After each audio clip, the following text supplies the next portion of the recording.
Greetings, brothers and sisters. I would like to welcome you all to the biannual ritual known as dunking on Disney Star Wars. If you missed the previous week's festivities, let me welcome you to the main event, dunking on the newest Disney Star Wars film, The Rise of Skywalker. This will, by the way, be a spoilers-free review for those of you who care about that. Let me say, for those of you who were wondering, is JJ going to pull one out at the end? Is JJ Abrams going to save this franchise? Is Episode 9 going to fix Star Wars? Is it going to save it from Episode 8? The answer is kind of, depending on your perspective. But is it a good movie? The answer is really no. I got to say, this was the most over-the-top movie I've ever seen in my entire life. Not just most over-the-top Star Wars movie. Most over-the-top movie. I have never felt more assaulted through my senses than I have with this movie. I've never seen a movie with a more breakneck pace. I've never seen a movie attack its story in the way that this movie attacked its story. It was so overwhelming and so extreme, I actually ended up having kind of a good time with it. It was completely ridiculous. It had one of the most ridiculous setups I've ever seen in a Star Wars movie, considering what we've seen before.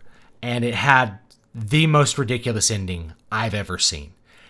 JJ cranked this movie up to 11 and then got to the ending and broke the knob trying to crank it up more and be more extreme and take everything to the next level. Bigger, badder, more explosions, more danger, more things are at stake. Everything's at stake. The universe is at stake. It's crazy what happens at the end of this movie. Not in necessarily a positive way. So even though I kind of enjoyed it because it was so crazy, it didn't make for a good movie really at all.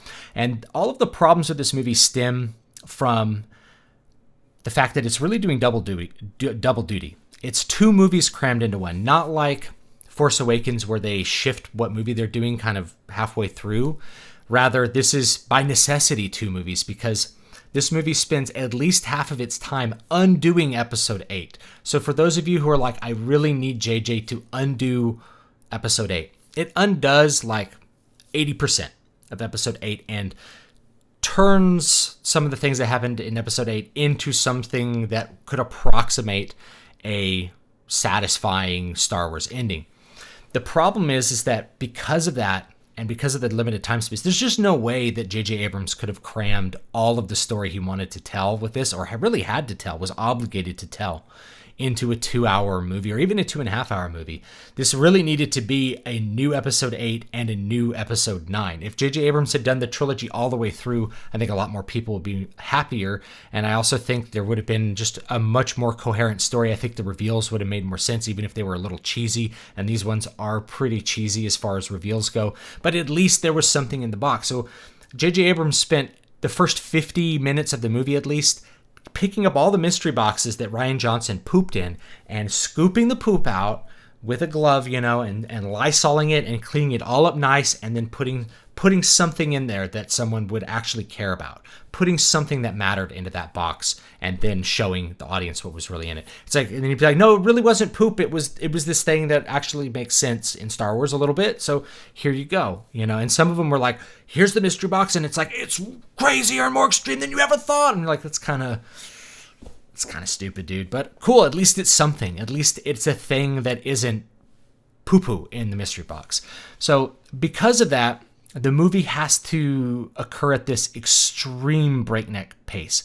The movie, when I say it's doing double duty, and it's really two movies, there's twice as many set pieces as a standard Star Wars movie. A standard Star Wars movie, I'm using set pieces in a conceptual manner, not because it's a terminology from old Hollywood, but you usually have 4 different set pieces. This one had 8 or 10. So it had twice as many set pieces as what you'd normally have in a Star Wars movie. It had just plot points that happen one after another, reveals that happen one after another. You never had any time to pause and reflect on what was going on. Just things had to happen quickly, and that was by necessity. There was no other way for this movie to exist except for what it was doing.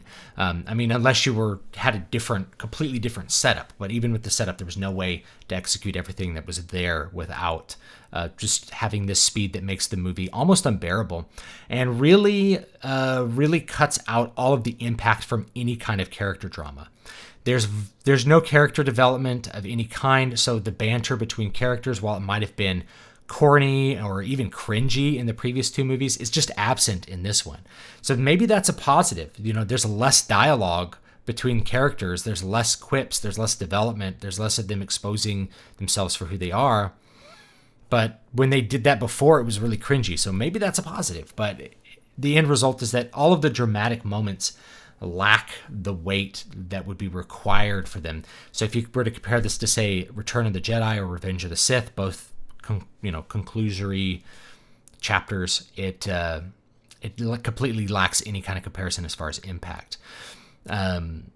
You get this sense that, like, okay, that plot point makes sense, but I don't care because I don't really know who these characters are. We haven't really discovered enough about them. They haven't developed and changed and grown at all in this trilogy because of that, because of the way Force Awakens was constructed, but also because of the way that that the middle chapter there, Episode 8, The Last Jedi, was constructed as well.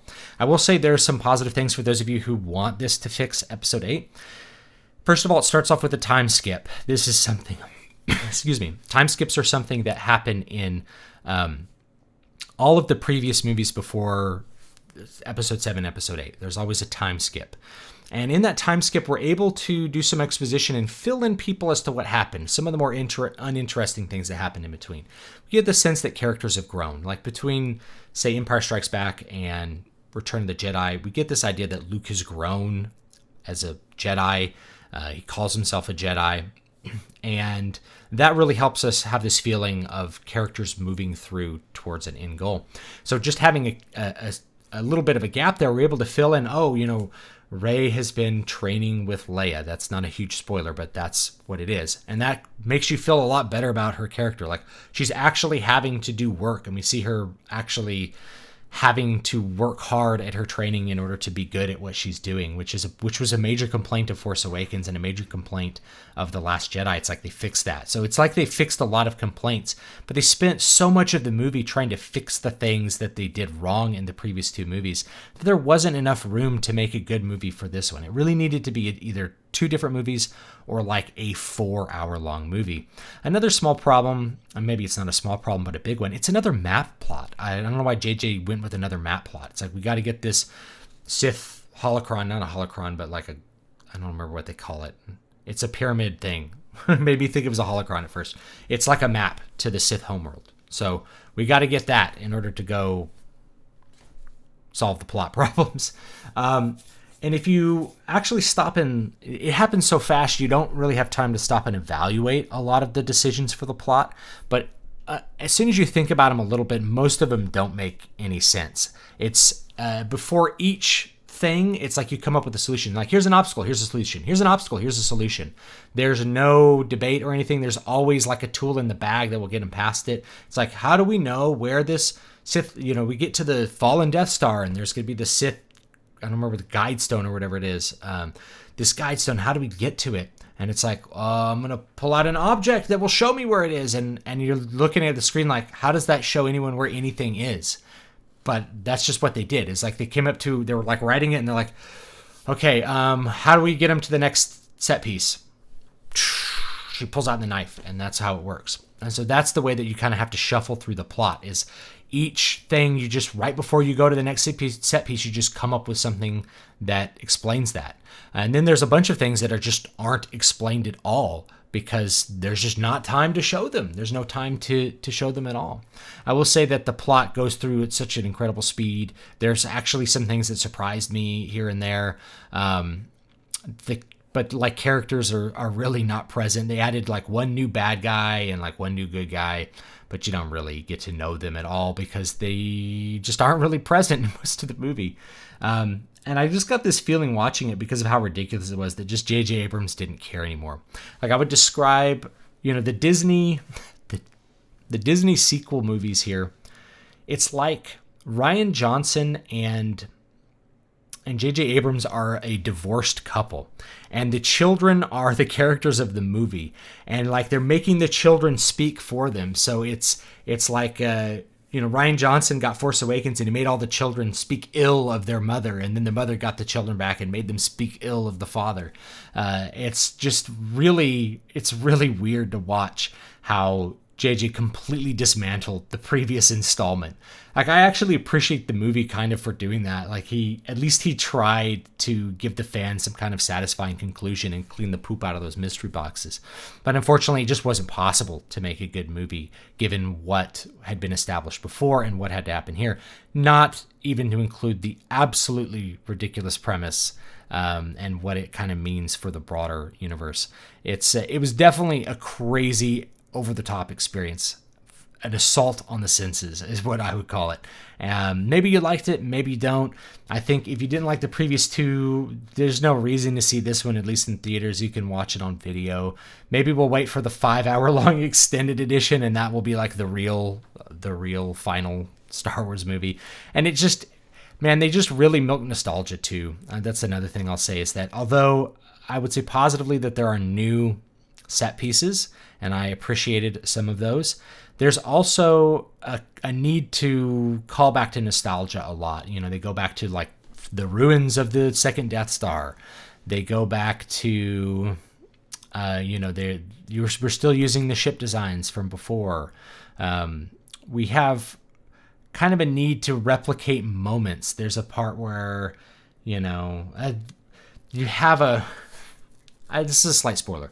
There's an X-Wing that's lifted out of the water, and you hear the exact music from The Empire Strikes Back. Like, it's exactly. I don't think it's even a new recording. I think they just got the recording from 1980 and just put it on that to just like, remember when that happened? So those nostalgia moments are just kind of shuffled in there amongst this absolutely crazy plot, but at least it felt more original than the previous two movies. I will say that. It felt a lot more original than either of the previous two movies, so that's a positive point for it. Anyway, let me know what you think down below, and I'll talk to you guys next time. You guys know that I write books. Some of you do. Fantasy Christmas Spectacular. You still have about 2 more weeks to get this book if you want. It's $20.19 for this gigantic tome. It's got 10 of my books in it, and it's $9.99 for the ebook if you want to get a huge collection of them. Newest fantasy novel, which actually is inside this one, so if you buy this one, you don't need to buy this. City of Silver, and sequel to this will be coming out in 2020. And newest book, which is not inside this, is Eyes in the Walls. This is my new little horror jam, so check that out. This came out a week ago, a little bit 7 days ago, 1 week ago. So check that out, and it's 99 cents for the ebook, and I think $4.99 or so for the paperback. So check those out. Make sure you're on my mailing list, deviouspress.com/list, and I'll see you guys for the By the Numbers full analysis next time.